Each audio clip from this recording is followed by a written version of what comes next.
नमस्कार दोस्तों, स्वागत है आपका हमारे channel target for IAS and MPPSC with के। आज है 22 मई 2021 दोस्तों, और आज हम डिस्कस करेंगे 22 मई का मध्य प्रदेश का डेली करंट अफेयर। दोस्तों बहुत बहुत स्वागत है आज के इस करंट अफेयर में। दोस्तों स्पेशली शुरुआत से ही आपको बताना चाहूँगा, आज का यह करंट अफेयर फुल्ली फोकस्ड होगा मध्य प्रदेश के एग्रीकल्चर से, क्योंकि गवर्नमेंट द्वारा काफ़ी कुछ बहुत बड़े बड़े डिसीजन लिए गए हैं एग्रीकल्चर सेक्टर से, मध्य प्रदेश से संबंधित। तो यहाँ पर एक साथ काफ़ी सारे एग्रीकल्चर से संबंधित, कृषि से संबंधित क्वेश्चन थे, उन सभी को मैं आज की इस वीडियो में डिस्कस करने वाला हूँ। और शुरुआत करूँगा एग्रीकल्चर इंफ्रास्ट्रक्चर फंड योजना के क्रियान्वयन में नंबर 1 राज्य कौन सा रहा। जब हम मध्य प्रदेश के करंट अफेयर का डिस्कस कर रहे हैं तो आपको मालूम होना चाहिए इसमें नंबर 1 कौन रहा, मध्य प्रदेश। परंतु यह तो हुआ केवल सतही फैक्ट। अब हम देखते हैं इसके अंदर के फैक्ट क्या और अनइम्पोर्टेंट है, उन सबको आज मैं आपको यहाँ पर बताऊंगा। साथ ही साथ और भी अनइम्पोर्टेंट करंट अफेयर के फैक्ट हम यहाँ पर डिस्कस करेंगे दोस्तों, तो बने रहिए हमारे साथ। If you visiting first time my channel, please subscribe my channel, hit bell icon, never miss out new update. If you want to join my Telegram channel, link in description, you can go join my Telegram channel, there I will provide you free of cost PDF. अगर आपको इस lecture की PDF प्राप्त करना है तो आप मेरे टेलीग्राम चैनल को ज्वाइन कर लीजिए, उसकी लिंक डिस्क्रिप्शन में है, वहां आपको इस लेक्चर की जो पीडीएफ है वह फ्री ऑफ कॉस्ट मिलेगी। तो चलिए शुरू करते हैं बिना समय गवाए हुए। तो फ्रेंड्स, हमारा पहला क्वेश्चन है एग्रीकल्चर इंफ्रास्ट्रक्चर फंड योजना के क्रियान्वयन में नंबर 1 राज्य कौन सा है। तो मैंने शुरुआत में ही आपको बता दिया दोस्तों, नंबर 1 राज्य कौन सा है, मध्य प्रदेश। क्योंकि आपको मालूम होना चाहिए हम मध्य प्रदेश का करंट अफेयर डिस्कस कर रहे हैं तो नंबर 1 मध्य प्रदेश ही होगा। परंतु नंबर 2 पर कौन है, तो इसको आपको याद रखना है, आंध्र प्रदेश नंबर 2 पर है। अब अभी आप यहाँ पर देख रहे होंगे गुजरात और यूपी। तो गुजरात और यूपी दोनों की सीमा मध्य प्रदेश से लगती है दोस्तों, और गुजरात से सबसे यूपी से सबसे अधिक सीमा लगती है और गुजरात से सबसे कम सीमा लगती है। तो चलिए आइए अभी हम मध्य प्रदेश के मैप पर चलते हैं और उसके माध्यम से देखेंगे मध्य प्रदेश का पूरा जो फिजिकल मैप है उसको देखेंगे। क्योंकि आज चर्चा हुई है प्रदेशों की और पूरे के पूरे मध्य प्रदेश की चर्चा हुई है, तो आपको सभी को मालूम होना चाहिए। हमेशा मेरी कोशिश होती है मध्य प्रदेश के करंट जीएस के साथ साथ अगर कोई भी चर्चा निकलती है तो उसके स्टैटिक जीएस के पार्ट को भी हम टच करते हैं। तो चलिए आज जितना भी स्टैटिक जीएस है मध्य प्रदेश का उसको फटाफट हम लोग देख लेते हैं, पूरे के पूरे फैक्टों को। तो चलिए शुरू करते हैं बिना समय गवाए हुए। तो सबसे पहले आपको बताना चाहूंगा, यह है हमारा प्यारा मध्य प्रदेश और मध्य प्रदेश का मैप। तो सबसे पहले मैंने बात की थी यूपी की, तो यूपी कहां पर है दोस्तों, यह हो गया आपका यूपी। तो चलिए देखते हैं यूपी से कौन कौन से जिले लगते हैं। तो सबसे पहले आप देखेंगे मध्य प्रदेश का सबसे उत्तरी जिला, जिसे मध्य प्रदेश का मुकुट भी कहा जाता है, क्या है दोस्तों, मुरैना। मुरैना की सीमा लगती है यूपी से, फिर उसके बाद भिंड की लगती है, फिर उसके बाद दतिया की लगती है दोस्तों, और फिर आप यहां पर देखेंगे शिवपुरी की लगती है। और शिवपुरी काफी अधिक इंपॉर्टेंट है। क्यों इंपॉर्टेंट है, और मुरैना भी काफी अधिक इंपॉर्टेंट है, क्योंकि कुछ ऐसे जिले हैं जिनकी एक साथ 2 राज्यों से सीमा मिलती है। जैसे कि आप यहां पर देख रहे होंगे मुरैना की एक तरफ सीमा आप देखेंगे कहां पर मिलती है दोस्तों, पूर्वी सीमा मिलती है आपके यूपी से, और इसकी पश्चिमी सीमा देखेंगे आप राजस्थान से मिलती है। और इसी प्रकार आप देखेंगे यहां पर शिवपुरी, इसका पूर्वी जो भाग है वह कहां पर मिलता है, आपके यूपी में मिलता है, और यहां पर देखेंगे आप पश्चिमी भाग राजस्थान से सीमा मिलाता है। और इसके बाद आप देखेंगे अशोकनगर, काफी अधिक इंपॉर्टेंट है, और अशोकनगर से सीधा आप आ जाएंगे सागर। अब आपसे क्वेश्चन घुमाने के लिए वह पूछ लेगा क्या विदिशा की मिलती है, नहीं मिलती। देखिए दोस्तों, विदिशा की ना राजस्थान से मिलती है और ना किसी से मिलती है। तो विदिशा किस तरीके का आपका जिला होगा, यह लैंड लॉक जिला हो गया दोस्तों। और मध्य प्रदेश में दोस्तों लैंड लॉक जिलों की संख्या कितनी है, मध्य प्रदेश में ऐसे जिले दोस्तों कितने हैं, इसका जवाब मैं बताता हूं आपको। 18 जिले ऐसे हैं जो कि लैंड लॉक हैं, तो इसको आपको याद रखना है। 18 जिले ऐसे हैं जिनकी सीमा किसी भी राज्य से नहीं मिलती है। अब यहां पर हमने देखा अशोकनगर दोस्तों, अशोकनगर के बाद हम आते हैं सागर की सीमा मिलती है दोस्तों। फिर आप यहां पर देखेंगे टीकमगढ़ की सीमा यूपी से मिलती है, फिर छतरपुर की मिलती है, फिर पन्ना की मिलती है, फिर सतना की मिलती है, फिर रीवा की मिलती है दोस्तों। और यहां पर आप देखेंगे फिर सबसे अंत में सीधी और सिंगरौली आ जाते हैं। अब यहां पर एक और इंपॉर्टेंट फैक्ट आपको बता देता हूं दोस्तों, यहां पर एक और नया जिला बना है जिसका नाम क्या है दोस्तों, अभी उसका नाम है निवाड़ी। तो उसको भी आपको याद रखना है, निवाड़ी जिला है, और वह जिला किससे टूटकर बना है, वह जिला बना है दोस्तों छतरपुर से निकलकर। तो निवाड़ी जिला एक नया जिला जुड़ गया है, तो उससे आप अनुमान लगा लीजिए कितने जिलों की सीमा यहां से लगती है। इसके बाद आप देखेंगे सिंगरौली। सिंगरौली दोस्तों काफी अधिक इंपॉर्टेंट है, जो हमारे भारत की टाइम रेखा है वह मध्य प्रदेश के एकमात्र जिले से गुजरती है, वह है सिंगरौली। सिंगरौली मध्य प्रदेश की ऊर्जा राजधानी है। सिंगरौली सबसे पूर्वी जिला है, तो यह भी आपको याद रखना है ना, सिंगरौली मध्य प्रदेश का क्या है दोस्तों, सबसे पूर्वी जिला है। इसके बाद आपको बताना चाहूंगा सिंगरौली के बाद आप देखेंगे आप सीधी, इन सब की जो सीमा है वह किससे मिलती है दोस्तों, छत्तीसगढ़ से मिलती है। सिंगरौली देखेंगे, सीधी देखेंगे, इसके बाद आप देखेंगे शहडोल की मिलती है, अनूपपुर की मिलती है, और इसके बाद आप देखेंगे डिंडोरी की मिलती है, और लास्ट में आप यहाँ पर देखेंगे बालाघाट की। सिंगरौली एक और चीज के लिए इंपॉर्टेंट है, क्योंकि दोस्तों इसकी यहाँ पर जो सीमा देखेंगे वह यूपी से मिलती है, और यहाँ पर जो सीमा देखेंगे वह छत्तीसगढ़ से मिलती है। और इसी प्रकार बार आप देखेंगे बालाघाट के साथ। बालाघाट की एक सीमा मिलती है आपकी किससे, छत्तीसगढ़ से, और एक सीमा मिलती है आपके महाराष्ट्र से। तो इसको आपको याद रखना है। इसके बाद देखेंगे बालाघाट की सीमा महाराष्ट्र से मिलती है, सिवनी की मिलती है, छिंदवाड़ा की मिलती है, बैतूल की भी मिलती है, खंडवा की मिलती है, खरगोन की मिलती है, बुरहानपुर की मिलती है दोस्तों, और बड़वानी की भी मिलती है। और इसके बाद आप देखेंगे अलीराजपुर। अलीराजपुर भी इसी तरीके का जिला है दोस्तों। इसकी 2 राज्यों से सीमा मिलती है, एक तरफ मिलती है महाराष्ट्र से और एक तरफ मिलती है दोस्तों गुजरात से। और गुजरात से केवल 2 जिले सीमा बनाते हैं, एक है अलीराजपुर और एक है झाबुआ। और दोनों ही जिले दोस्तों गुजरात के साथ साथ एक अन्य राज्य से भी सीमा मिलाते हैं। यह काफी ज्यादा इंपॉर्टेंट है। तो इसका झाबुआ जो है दोस्तों वह एक तरफ राजस्थान से और एक तरफ किससे, गुजरात से सीमा मिलाता है। अब देखते हैं राजस्थान के अंतर्गत, तो झाबुआ आ गया, रतलाम आ गया, मंदसौर आ गया, नीमच आ गया दोस्तों। यहां पर देखेंगे आप नया जिला बना है जो आगर मालवा, राजगढ़, गुना, शिवपुरी, श्योपुर और मुरैना। इस तरीके से आप देखेंगे पूरे के पूरे जितने भी जिले जो सीमा मिलाते हैं उन सबको मैंने आपको यहां पर बता दिया। अब आपको बताना चाहूंगा दोस्तों मध्य प्रदेश के बीच मध्य से कौन सी रेखा गुजरती है। मध्य प्रदेश के दोस्तों बीचों बीच एक रेखा गुजरती है जिसे हम किस नाम से जानते हैं, कर्क रेखा के नाम से जानते हैं। तो इसको आपको याद रखना है। और यह कर्क रेखा मध्य प्रदेश के कितने जिलों से गुजरती है दोस्तों, 14 जिलों से गुजरती है। और भारत के कितने राज्यों से गुजरती है दोस्तों, 8 राज्यों से गुजरती है, जिसमें से एक हमारा मध्य प्रदेश भी है। तो इसको आपको याद रखना है। अब बताता हूं आपको कौन कौन से वह जिले हैं जिनसे गुजरती है कर्क रेखा। इनको नोट कर लीजिए, काफी अधिक इंपॉर्टेंट यह जिले होने वाले हैं। तो चलिए देखते हैं। सबसे पहले देखते हैं दोस्तों, यहां से शुरुआत करता हूं आपको। देखेंगे आप सबसे पहले राजगढ़ को देखेंगे, राजगढ़ की सीमा, राजगढ़ को देखिए, यहां पर नोट कर लीजिए। राजगढ़, कलर चेंज कर देता हूं उसका मैं, जिससे कि आपको रेड कलर कर देता हूं। राजगढ़ देखेंगे आप।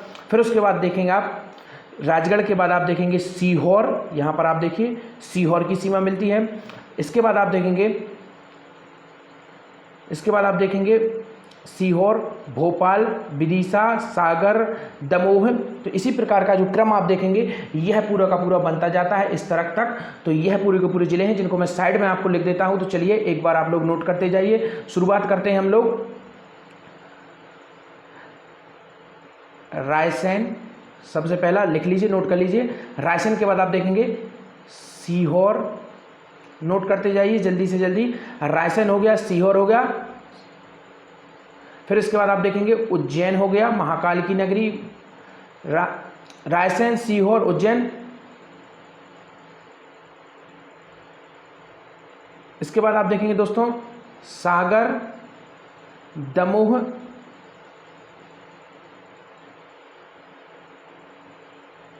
फिर देखेंगे आप आगर मालवा,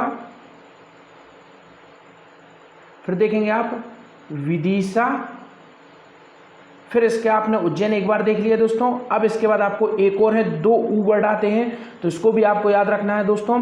उज्जैन हो गया। उज्जैन के बाद आपको देखना है, यहाँ पर देखा आपने उज्जैन, और इसी क्रम में जब आप आगे जाएंगे तो आपको क्या मिलेगा, उमरिया मिलेगा। तो उसके बाद उमरिया है।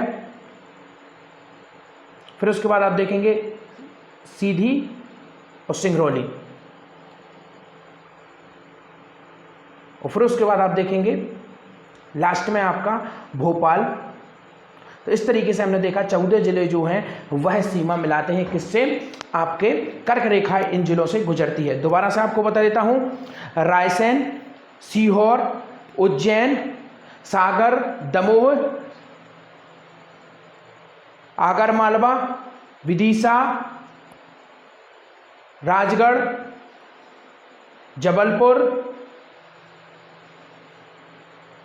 उज्जैन,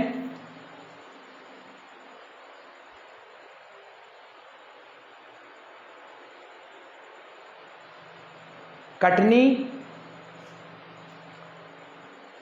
रतलाम और भोपाल। तो इस तरीके के यह पूरे के पूरे जिले हो गए। शायद मैंने आप लोगों को यहाँ पर सीधी और सिंगरौली गलत बता दिया था, तो सीधी और सिंगरौली नहीं मिलाते हैं। जो इतने मैंने जो जिले बताए हैं वह पूरे के पूरे कर्क रेखा इनके बीचों बीच से गुजरती है। तो यह काफ़ी अधिक इंपॉर्टेंट है मध्य प्रदेश का। अब यहाँ पर एक और इंपॉर्टेंट फैक्ट बता देता हूँ दोस्तों। मध्य प्रदेश में दोस्तों जो आपकी नर्मदा नदी है वह 15 जिलों से गुजरती है। याद रख लीजिए, काफ़ी जगह अलग अलग मिलता है, परंतु आपको केवल फोकस रखना है कितना, 15 जिलों से हमारी नर्मदा नदी गुजरती है। तो चलिए आइए देखते हैं क्या थी पूरी न्यूज। पीएम मोदी के ड्रीम प्रोजेक्ट के जरिए आत्मनिर्भर बन रहा मध्य प्रदेश, ग्रीन इंफ्रा में मध्य प्रदेश अव्वल, 650 करोड़ के ऋण मंजूर, 40 वेयर हाउस तैयार किए गए। चलिए आइए देखते हैं एग्रीकल्चर इंफ्रास्ट्रक्चर फंड योजना के अंतर्गत मध्य प्रदेश के लिए वर्ष 2023-24 तक के लिए कितने करोड़ रुपए का प्रावधान किया गया। तो इसको भी आपको याद रखना है। एग्रीकल्चर इंफ्रास्ट्रक्चर फंड योजना के अंतर्गत दोस्तों 2023-2024 के लिए मध्य प्रदेश को कितने करोड़ का प्रावधान किया गया। यह वही योजना है जिसमें मध्य प्रदेश ने क्या किया है दोस्तों, टॉप किया है। आपको ऑप्शन नंबर 1 है 7440 करोड़, 500 करोड़, 1000 करोड़ या फिर 2300 करोड़। दोस्तों इसका राइट आंसर है 7440 करोड़। 7440 करोड़ रुपए का प्रावधान किया गया है 2023-2024 के लिए एग्रीकल्चर इंफ्रास्ट्रक्चर फंड के अंतर्गत। दोस्तों यह जो योजना है यह कब शुरू की गई थी। यह योजना पिछले वर्ष शुरू की गई थी केंद्र सरकार द्वारा और इसके अंतर्गत प्रावधान किया गया था जो इंफ्रास्ट्रक्चर है, जो कृषि का इंफ्रास्ट्रक्चर है उसको डेवलप करने के लिए इसके अंतर्गत क्या किया गया था, प्रावधान किया गया था और इसीलिए यह योजना शुरू की गई थी। तो यह काफ़ी अधिक इंपॉर्टेंट है। इसके बाद दोस्तों कृषि की बात हुई है तो चलिए फटाफट से कृषि के जितने भी इंपॉर्टेंट फैक्ट हैं उन सबको मैं रिवाइज कराना शुरू कर देता हूँ। तो जल्दी से आप लोग अपने पेन काफ़ी पर हाथ जमा लीजिए और रिविजन के लिए तैयार हो जाइए। सबसे पहले आपको बताना है आलू अनुसंधान केंद्र कहाँ पर है दोस्तों। आलू अनुसंधान केंद्र दोस्तों ग्वालियर में है, याद रखिए।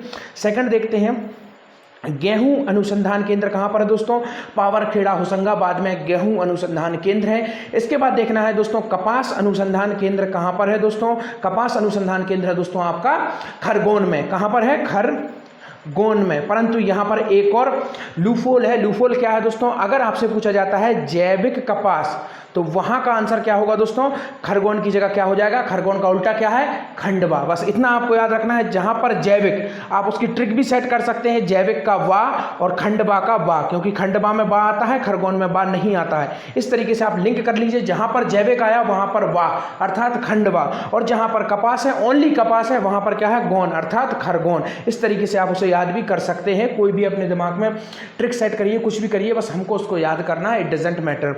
इसके बाद दोस्तों देखते हैं मध्य प्रदेश में दोस्तों हमने देखा कपास अनुसंधान केंद्र हमने देख लिया। अब इसके बाद देखते हैं दोस्तों दलहन अनुसंधान केंद्र कहाँ पर है दोस्तों, सीहोर में। याद रखिए सीहोर काफ़ी अधिक इंपॉर्टेंट है कृषि के लिए। तो चलिए बार बार देखते हैं हम लोग। दलहन अनुसंधान केंद्र कहाँ पर है, सीहोर में। सूखा अनुसंधान केंद्र कहाँ पर है दोस्तों, इसको भी याद रख लीजिए। सूखा अनुसंधान केंद्र कहाँ पर है, सीहोर में है। तो सूखा अनुसंधान केंद्र भी सीहोर में है और दलहन अनुसंधान केंद्र भी कहाँ पर है दोस्तों, सीहोर में ही है। इसके बाद हम लोग आगे बढ़ते हैं। सीहोर में हमने देखा, सीहोर में दोस्तों ट्रैक्टर का भी अनुसंधान केंद्र है, तो सीहोर में ही है दोस्तों। यह थे सीहोर से इंपॉर्टेंट। अब देखते हैं अंगूर अनुसंधान केंद्र कहां पर है, रतलाम। याद रखिए रतलाम में अंगूर अनुसंधान केंद्र है दोस्तों। और आम अनुसंधान केंद्र कहां पर है, गोविंदगढ़ रीवा। इसको भी याद रख लीजिए, काफी अधिक इंपॉर्टेंट है। इसके बाद आप देखेंगे सेल रिच जैविक कपास अनुसंधान केंद्र कहां पर है, भोपाल। इसको भी याद रख लीजिए, काफी अधिक इंपॉर्टेंट है, कृषि से संबंधित। चलिए बताता हूं आपको। मध्य प्रदेश दोस्तों एकमात्र ऐसा राज्य था पूरे भारत में, क्या दोस्तों, पूरे इंडिया में Madhya Pradesh is the first state जिसने जो कृषि का आर्थिक सर्वेक्षण जारी किया था। कब किया था दोस्तों, 2012 में किया था। इसको याद रख लीजिए, मध्य प्रदेश एकमात्र ऐसा राज्य था जिसने 2012 में कृषि का आर्थिक सर्वेक्षण लॉन्च किया था। दोस्तों बृहत रूप से मध्य प्रदेश को 11 कृषि क्षेत्रों में बांटा गया है और छोटे रूप में आप देखेंगे तो 5 कृषि क्षेत्रों में मध्य प्रदेश को बांटा गया है। तो यह थे मध्य प्रदेश के कृषि से संबंधित कुछ इंपॉर्टेंट फैक्ट। तो चलिए आइए देखते हैं क्या है पूरी न्यूज। एग्रीकल्चर इंफ्रास्ट्रक्चर के लिए 7440 करोड़ रुपए का फंड। मुख्यमंत्री चौहान ने बताया कि एग्रीकल्चर इंफ्रास्ट्रक्चर फंड योजना के अंतर्गत मध्य प्रदेश के लिए वर्ष 2023-24 तक के लिए 7440 करोड़ रुपए का प्रावधान किया गया है। इसमें इस वित्तीय वर्ष में 744 करोड़ का प्रावधान है। अब देखते हैं, काफी अधिक इंपॉर्टेंट है दोस्तों, कृषक उत्पादक संगठनों का गठन। अर्थात मध्य प्रदेश में दोस्तों कितने कृषक उत्पादक संगठनों का गठन किया जाएगा। यह संगठन दोस्तों सहकारिता पर कार्य करते हैं और यह काफी अधिक इंपॉर्टेंट होते हैं। तो मध्य प्रदेश में कितने कृषक उत्पादक संगठनों का गठन किया जाएगा। तो आपका ऑप्शन नंबर 1 है 1000, 300, 5000 या फिर 200। तो इसका राइट आंसर है दोस्तों 1000 कृषक संगठनों का गठन किया जाएगा मध्य प्रदेश में। अब कृषक संगठन किस पर कार्य करते हैं, सहकारी सहकारिता पर। और मध्य प्रदेश में सहकारिता की शुरुआत कब हुई थी दोस्तों? तो मध्य प्रदेश में सहकारिता की शुरुआत हुई थी 1970 में। और मध्य प्रदेश में दोस्तों आनंद मॉडल पर दूध सहकारिता की शुरुआत कब हुई थी? 1970 में ही इसकी शुरुआत हुई थी। तो इसको आपको याद रखना है, काफी अधिक इंपॉर्टेंट यह है। तो मध्य प्रदेश में जो सहकारिता की शुरुआत होती है वह 1970 में होती है। कई जगह पर 77 मिलता है, परंतु वह राइट नहीं है, आपको याद रखना है सरकारी डाटा के अकॉर्डिंग 1970। तो इसको आपको याद रखना है। इसके बाद में देखते हैं दोस्तों क्या है पूरी न्यूज। प्रदेश में 1000 कृषक उत्पाद संगठनों का गठन होगा। केंद्र की इस योजना के अंतर्गत प्रदेश में इस वित्तीय वर्ष में 1000 कृषक उत्पादक संगठनों एफपीओ का गठन किया जाएगा। सरकार की ओर से एफपीओ के प्रत्येक सदस्य को 2000 रुपए तथा प्रत्येक एफपीओ को अधिकतम 15 लाख रुपए तक बराबर मैचिंग इक्विटी ग्रांट प्रदान की जाएगी। प्रत्येक एफपीओ 2 करोड़ रुपए तक क्रेडिट गारंटी फैसिलिटी दी जाएगी। मुख्यमंत्री श्री चौहान ने निर्देश दिए कि प्रत्येक जिले में एफपीओ का गठन का कार्य तत्परता के साथ किया जाए, साथ ही पुराने कृषक उत्पादक संगठनों को भी मजबूती दी जाए। तो यह दोस्तों स्पेशली मैंने शुरुआत में ही आपको बताया था, यह सहकारिता पर कार्य करते हैं। और इस समय वर्तमान में अगर कृषि को लाभ का क्षेत्र बनाना है तो दोस्तों लाभ का उद्यम अगर कृषि को बनाना है तो उसके लिए सबसे अधिक आवश्यक क्या है दोस्तों? सहकारिता। जब सहकारिता के माध्यम से आप देख सकते हैं आनंद मॉडल पर हम लोग अभी देखते हैं अमूल दोस्तों सहकारिता पर ही चलता है। यह किसी एक व्यक्ति की कंपनी नहीं बल्कि गुजरात के आनंद जो जिला है वहां के कृषकों का, पूरे किसानों का, हर वो किसान जो उसमें दूध उपलब्ध कराता है उन सब का इस कंपनी में शेयर है। तो आप समझ सकते हैं सहकारिता कितना कुछ अमूलचूल परिवर्तन कर सकता है। तो अब देखते हैं नाबार्ड। दोस्तों नाबार्ड द्वारा मध्य प्रदेश के किसानों को फसल ऋण के लिए कितने करोड़ रुपए प्राप्त हुए? तो आपका ऑप्शन नंबर 1 है 2000, 300, 500 करोड़ या फिर 20 करोड़। तो इसका राइट आंसर है ऑप्शन नंबर 1, 2000 करोड़ रुपए प्राप्त हुए हैं नाबार्ड के माध्यम से। काफी अधिक इंपॉर्टेंट है दोस्तों। नाबार्ड स्पेशली किसके लिए डेडिकेटेड है? नाबार्ड स्पेशली डेडिकेटेड है जो भी ग्रामीण क्षेत्र के जितने भी वित्तीय कार्य होते हैं और जो मदद होती है पंचायत, इसके बाद आप देखें कृषकों, इन सब से यह संबंधित है। तो चलिए आइए देखते हैं।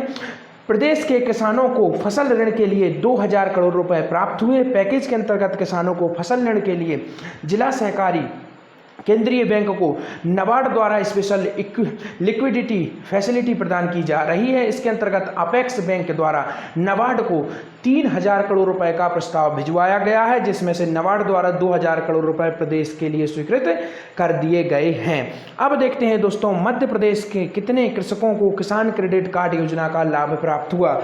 मध्य प्रदेश गवर्नमेंट द्वारा अभी यह डाटा जारी किया गया है कि अभी तक मध्य प्रदेश में कितने कृषकों के किसान क्रेडिट कार्ड बन चुके हैं। दोस्तों आपको बताना चाहूंगा यह किसान क्रेडिट कार्ड स्कीम केंद्र सरकार द्वारा शुरू की गई थी। और कब शुरू की गई थी? 1998 में अटल बिहारी वाजपेयी जी के द्वारा इसे स्वीकृत किया गया था। तो देखते हैं 10 लाख, 9 लाख, 50,000 से अधिक, 8 लाख या फिर 5 लाख। तो इसका राइट आंसर है दोस्तों 9.50 लाख से अधिक कृषकों के किसान क्रेडिट कार्ड बन चुके हैं मध्य प्रदेश में। काफी अधिक इंपॉर्टेंट है।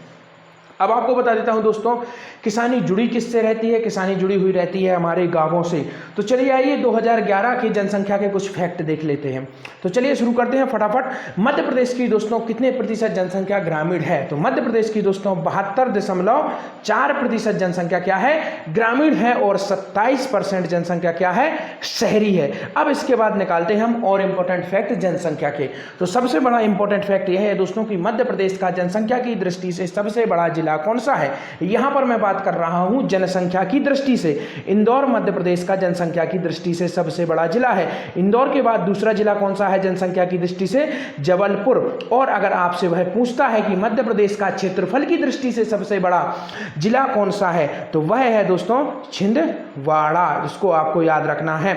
इसके बाद अगर वो आपसे पूछता है कि क्षेत्रफल की दृष्टि से सबसे बड़ा संभाग कौन सा है, तो उसका जवाब है जबलपुर। और अगर पूछा जाता है कि जनसंख्या की दृष्टि से सबसे बड़ा संभाग कौन सा है, तो उसका राइट आंसर है दोस्तों इंदौर। चलिए आइए अब बढ़ते हैं आगे। अभी हमने देखा जनसंख्या की दृष्टि से सबसे बड़ा जिला कौन सा है? इंदौर। अब हम देखते हैं जनसंख्या की दृष्टि से सबसे छोटा जिला कौन सा है। तो दोस्तों उसका राइट आंसर है हरदा। याद रखिए हरदा जनसंख्या की दृष्टि से सबसे छोटा जिला है हमारे मध्य प्रदेश का। तो इसको आपको याद रखना है। इसके बाद दोस्तों हम लोग चलते हैं आगे।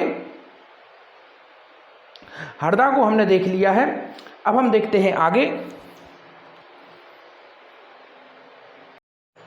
अब हमने हरदा को देख लिया दोस्तों। इसके बाद आपको बताता हूं, हमने देखा सबसे छोटी जनसंख्या में हरदा है। इसके बाद आपको बताना चाहूंगा संभाग में सबसे छोटा संभाग कौन सा है दोस्तों, वह है आपका शहडोल। तो इसके बाद बढ़ते हैं अब हम आगे नेक्स्ट क्वेश्चन की ओर। प्रदेश में 9.50 लाख से अधिक किसानों को किसान क्रेडिट कार्ड की मदद। किसानों के क्रेडिट कार्ड योजना के अंतर्गत प्रधानमंत्री किसान योजना के अंतर्गत 9,87,000 किसानों को बैंकों के माध्यम से किसान क्रेडिट कार्ड जारी किए गए हैं। इनमें से 9,03,000 किसानों के क्रेडिट कार्ड जारी किए जा चुके हैं। शेष जो 63,526 किसान हैं, इनको पात्रता के अनुसार क्या है, प्रोवाइड किए जाएंगे। और इसके अंतर्गत दोस्तों केंद्र सरकार द्वारा लिमिट कितनी बनाई गई है, 334.74 करोड़ रुपए की लिमिट बनाई गई है। और इसी के साथ प्रदेश के 2,68,000 दुग्ध उत्पादकों को भी किसान क्रेडिट कार्ड दिए जाएंगे। तो यहाँ पर एक और इम्पोर्टेंट फैक्ट बताना चाहूँगा दोस्तों कि किसान क्रेडिट कार्ड अभी तक केवल और केवल उनको मिलते थे जो कृषि करते थे, परंतु अब प्रावधान किया गया है कि किसान क्रेडिट कार्ड कृषि करने वालों के साथ साथ दुग्ध उत्पादन करता है उनको भी दिए जाएंगे। और इसे आगे बढ़ाते हुए जो मत्स्य उत्पादन में लगे हुए हैं, मछुआरे हैं जो, उनको भी इसका फायदा दिया जाएगा। तो चलिए आइए देखते हैं आज का एक और इंपॉर्टेंट क्वेश्चन। हाल ही में सेना की सुदर्शन कोर ग्रुप ने अपना 32वां स्थापना दिवस किस शहर में मनाया है? आपका ऑप्शन नंबर 1 है भोपाल में, इंदौर में, सागर में या फिर रतलाम में। तो इसका राइट आंसर है दोस्तों भोपाल में। कहां पर मनाया गया है दोस्तों? भोपाल में इनके द्वारा अपना 32वां स्थापना दिवस मनाया गया है। काफी अधिक इंपॉर्टेंट है। भोपाल का दोस्तों मध्य प्रदेश में विलय कब हुआ था, भारत में विलय कब हुआ था दोस्तों? तो इसका राइट आंसर है 1 जून 1949 को। इस पर हस्ताक्षर किसके द्वारा किए गए थे? इस पर हस्ताक्षर किए गए थे हमीदुल्लाह द्वारा। यह नवाब थे उस समय और इनके द्वारा हस्ताक्षर किए गए थे, जो कि काफी अधिक इंपॉर्टेंट है। एक और इंपॉर्टेंट फैक्ट आपको बताना चाहूंगा, भोपाल का जलियांवाला बाग कांड कब हुआ था दोस्तों? तो 1949 में ही दोस्तों यह भोपाल का जलियांवाला कांड हुआ था। 14 जनवरी वह तारीख थी जब काफी सारे क्रांतिकारी इकट्ठे हुए थे और नवाब की सेना द्वारा उन पर हमला कर दिया गया था। तो यह भी काफी अधिक इंपॉर्टेंट है। और हमारे यहाँ का चरण पादुका जो कांड सभी लोग जानते हैं, वह कब हुआ था? वह हुआ था 1931 में हुआ था। तारीख सेम थी दोनों की, 14 जनवरी और 14 जनवरी। तो इसमें आपको याद करने में आसानी होगी। सेना के सुदर्शन चक्र कोर ने अपना 32वां स्थापना दिवस शहीदों को श्रद्धा सुमन अर्पित करने के साथ मनाया। और जो दोस्तों भोपाल में सुदर्शन चक्र की कोर की स्थापना कब हुई थी? 18 मई 1990 को की गई थी। और सुदर्शन कोर को सबसे पहले 1917 में प्रथम विश्व युद्ध के दौरान मध्य पूर्व एशिया में युद्ध में भाग लेने के लिए और फिर द्वितीय विश्व युद्ध के दौरान 1942 में फिर से बनाया गया था, जो कि काफी अधिक इंपॉर्टेंट है। और आज के आपके क्वेश्चंस हैं आपकी स्क्रीन पर। पहला क्वेश्चन, अटल बिहारी वाजपेयी सुशासन एवं नीति विश्लेषण संस्थान का उपाध्यक्ष किसे नियुक्त किया गया है? सेकंड क्वेश्चन, मध्य प्रदेश राज्य नीति आयोग के उपाध्यक्ष कौन होंगे? और मैंने बताया था कि जो मध्य प्रदेश का राज्य नीति आयोग है, इसकी स्थापना कब हुई थी? 1972 में इसकी स्थापना हुई थी दोस्तों। 24 अक्टूबर उस दिन डेट थी, तो इसको आपको याद रखना है। और इसके अध्यक्ष कौन होते हैं? इसके अध्यक्ष होते हैं मुख्यमंत्री जी। उपाध्यक्ष किसे बनाया गया आपको बताना है। जन सहयोग से बनने वाला पहला गौ अभ्यारण्य, तो यह मैंने कल आप लोगों को डीपली तरीके से समझाया था। जन सहयोग से बनने वाला मध्य प्रदेश का पहला गौ अभ्यारण्य कौन सा है? और मध्य प्रदेश का पहला गौ अभ्यारण्य तो मैंने आपको बताया ही था, सुसनेर का था। और इसके साथ साथ दोस्तों यहीं पर गौ कैबिनेट का भी गठन किया गया था, जो कि मैंने आप लोगों को बताया था। क्या थी उसकी तारीख दोस्तों? 22 नवंबर 2020। कितने विभागों ने इसमें भाग लिया था? 6 विभागों ने इसमें भाग लिया था। और बसामन मामा कहाँ पर है? रीवा में है। 2010 में इनकी स्थापना हुई थी। और इसी के साथ आज के करंट अफेयर समाप्त होते हैं। वीडियो अगर अच्छी लगे तो शेयर कर दीजिए, चैनल को सब्सक्राइब कर दीजिए अभी तक सब्सक्राइब नहीं किया है तो, और सब्सक्राइब किया है तो लाइक जरूर कर दीजिए। और दोनों कर लिए हैं तो तीसरा काम आपको पता है, शेयर भी कर दीजिए। नेक काम में देरी ना करें। धन्यवाद दोस्तों। हाथों को सैनिटाइज करते रहिए, घर में रहिए, अगर अति आवश्यक हो तभी बाहर जाइए और नंबर आने पर वैक्सीन जरूर लगाइए। धन्यवाद।